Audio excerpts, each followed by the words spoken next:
Settle ہونے کے چکر میں جو لوگ بہت زیادہ سیکیور ہو کر کھیلنے کی کوشش کرتے ہیں نا، وہ اکثر ہی جلدی آؤٹ ہو جاتے ہیں، کیونکہ ایک حد سے زیادہ سیکیور ہونا اس چیز کو شو کرتا ہے کہ آپ کے اندر خوف ہے، اور خوف کا مطلب یہ ہے کہ آپ کے اندر ایمان نہیں ہے، کیونکہ اللہ پاک نے قرآن پاک کے اندر ایمان والوں کی خوبیاں بڑے واضح انداز میں بیان کر دی ہیں کہ یہ وہ لوگ ہوتے ہیں جن کو نہ کوئی خوف ہوتا ہے اور نہ یہ غمگین ہوتے ہیں۔ دیکھیں، یہ ایک بڑی زبردست کسوٹی اللہ پاک نے نا ایمان کو ٹیسٹ کرنے کے لیے رکھ دی ہے۔ اگر آپ کو کوئی غم یا کوئی خوف مسلسل طور پر چمٹا ہوا ہے نا، تو اس کا مطلب ہے کہ آپ کا ایمان کمزور ہے۔ اس کو پہلے ٹھیک کر لیں، باقی سب کچھ خود ہی ٹھیک ہو جائے گا۔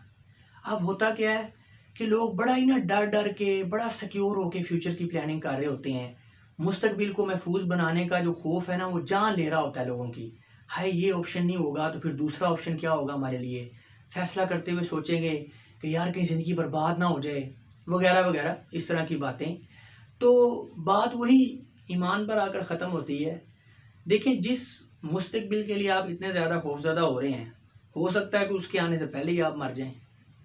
دیکھیں، ایک بات ہمیشہ یاد رکھیں کہ آپ کی لائف میں جب بھی کبھی کوئی ایسا موقع یا مرحلہ آئے گا نا، جہاں پہ آپ کسی ایک امتحان میں یا ایک فیز میں ناکام ہوں گے، بالکل اسی جگہ اللہ پاک آپ کے لیے اس سے بڑی کامیابی کی ایک نئی سیڑھی آپ کے لیے پیدا فرما دیں گے۔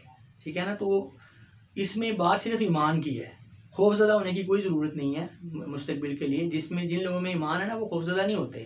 جہاں پہ آپ ناکام ہوگے، اللہ پاک کامیابی کے نئے راستے آپ کے لیے کھول دیں گے۔ لہٰذا مستقبل کے لیے بہت زیادہ تشویشناک ہونا اچھی بات بالکل بھی نہیں ہے۔ ہاں، حقیقت پسندانہ سوچ آپ رکھیں، لیکن ایک خوف طاری کر لینا اور مستقبل میں غم میں، مستقبل کے خوف میں اپنے جو موجودہ زندگی ہے اس کو خراب کر لینا، یہ تو کہیں کی بھی عقل مندی نہیں ہے۔